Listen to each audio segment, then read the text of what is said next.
Okay, everybody, this is me making this here video. I'm gonna make a Jpole, and I want it inside this CPVC stuff here. It's flow guard, what a CPVC, whatever. It's really lightweight and only, there's my thumb, only about a half inch. Half inch says half inch right there. See, potable water. Usually use this stuff for hot water. Oh, it says hot and cold. But anyway, yeah, really lightweight. I've tried several times in the past to make a J-pole using the twin lead stuff.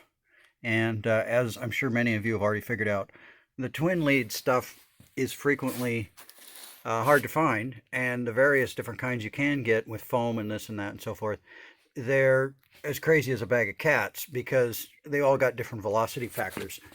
And as you recall, velocity factor is how fast the wave propagates or radiates from the electrical conductor out into the rest of the world.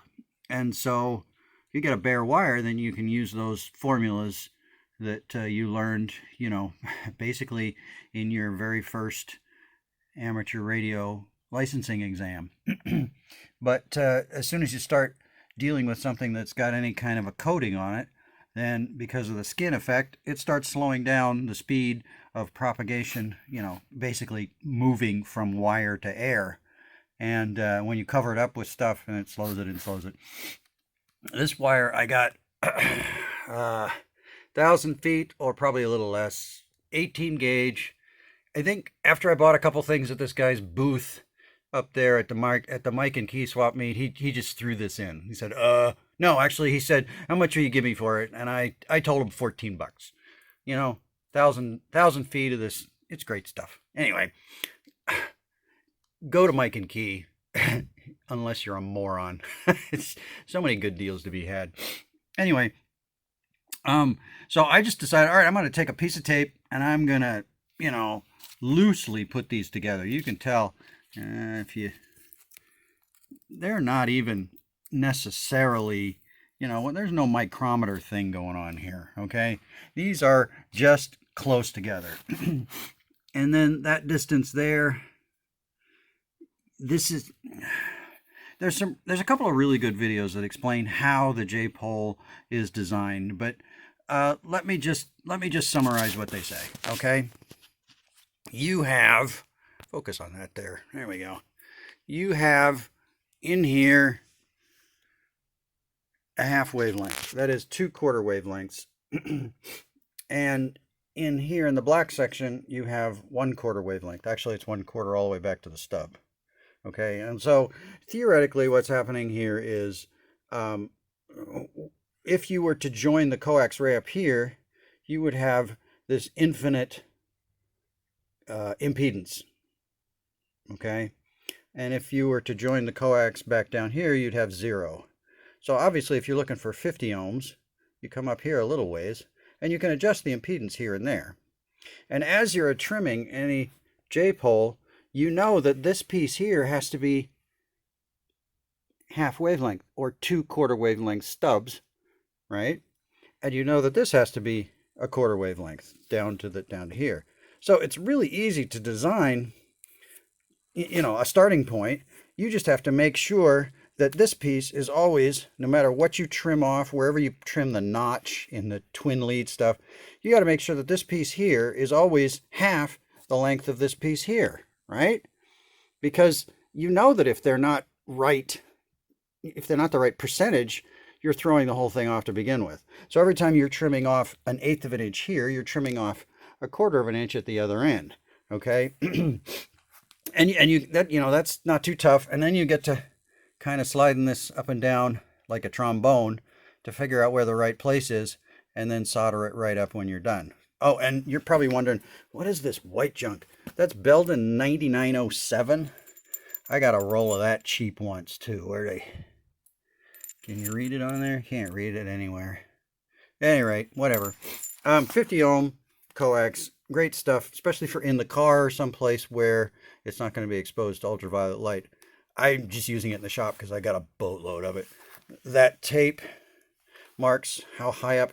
I want to have some space here so I can clamp it or screw it or whatever, or just grab it and not interfere with the radiating section. And in fact, if I decided to put an ugly balun on this thing, then I'd have a place to wrap, because there is a tendency to have a little bit of common mode current with Jpole, and there have been people who have proposed different ways to stop that too.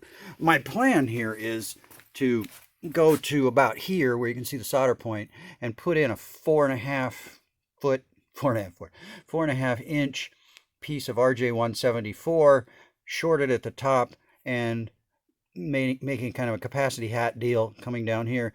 According to Ed Fong's plans for making a dual band Jpole. This is the second one I've made. I got one on my motorcycle, but I've never done this with a NanoVNA before. So let me show you what this one looks like on the NanoVNA.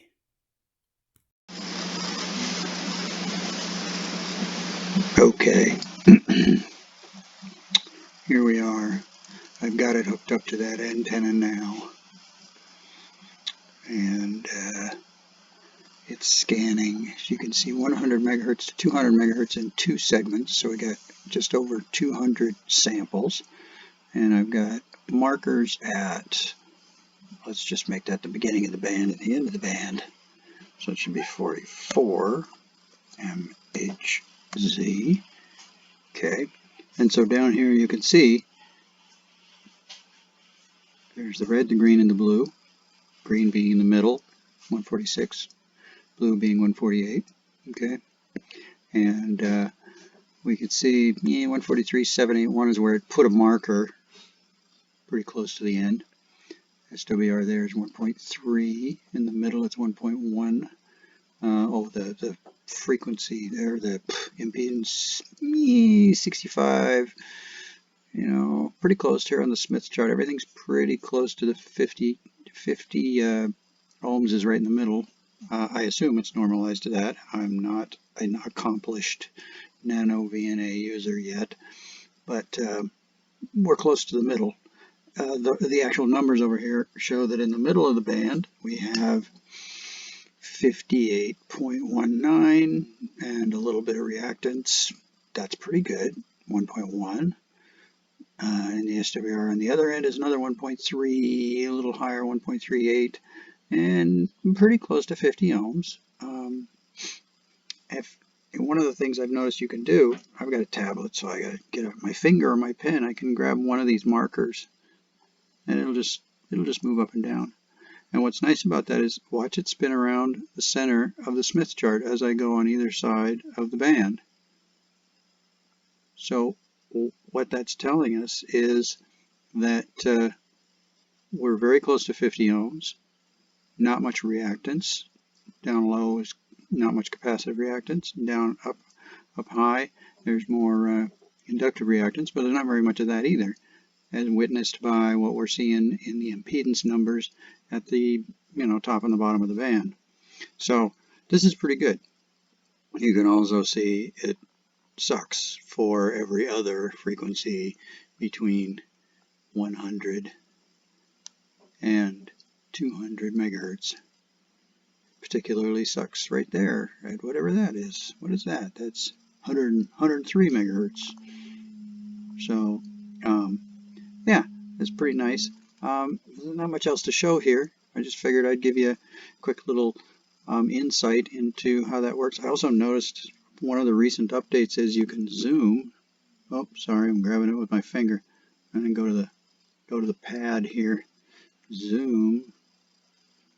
Get the mouse into this particular graph and zoom. So now we can see. It's a little easier to grab the dots. Generally speaking, you want to. What's the frequency where you are below 1.5? So, come on, stay there. So let's see. At the top of the band, we cross over 1.5, just above 148. Tell you what, let's do a scan of 130 to 165. What do you think of that idea? Everyone, don't answer all at once.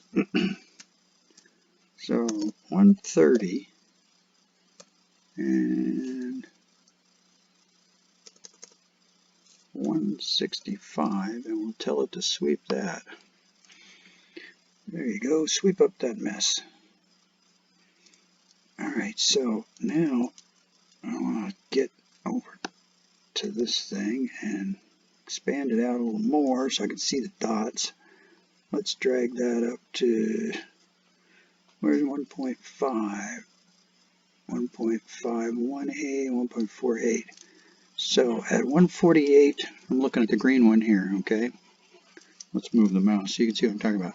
Here, 148.5, basically, it has exceeded 1.5 to 1 VSWR.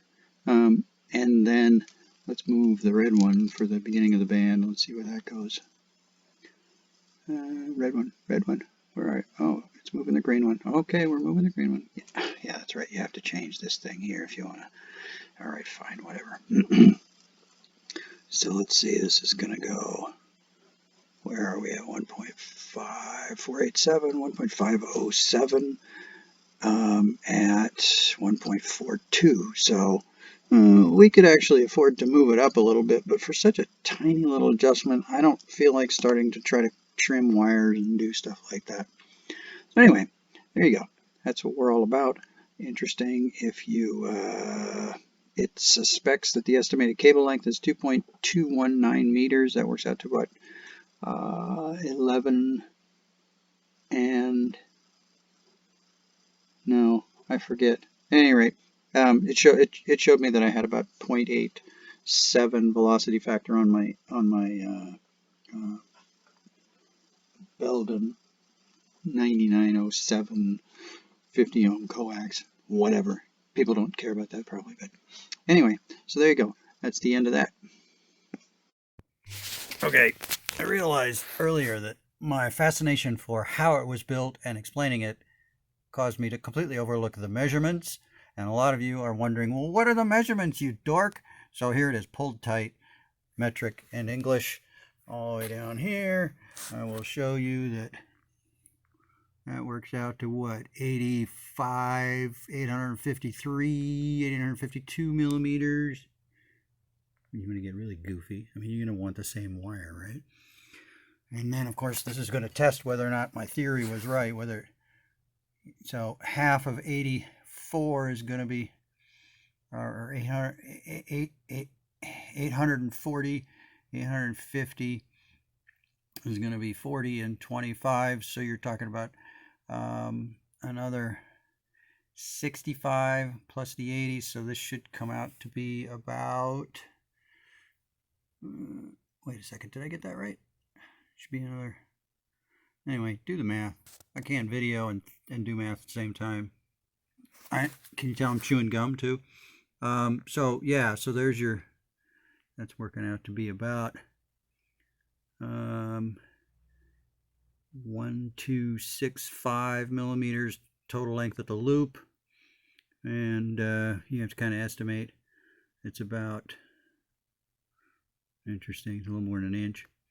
I mean, you could do the inchy measurey stuff too, but there you go. And I'm adding that little extra piece on there, so basically the whole thing will be about 5.5 feet long when it's done.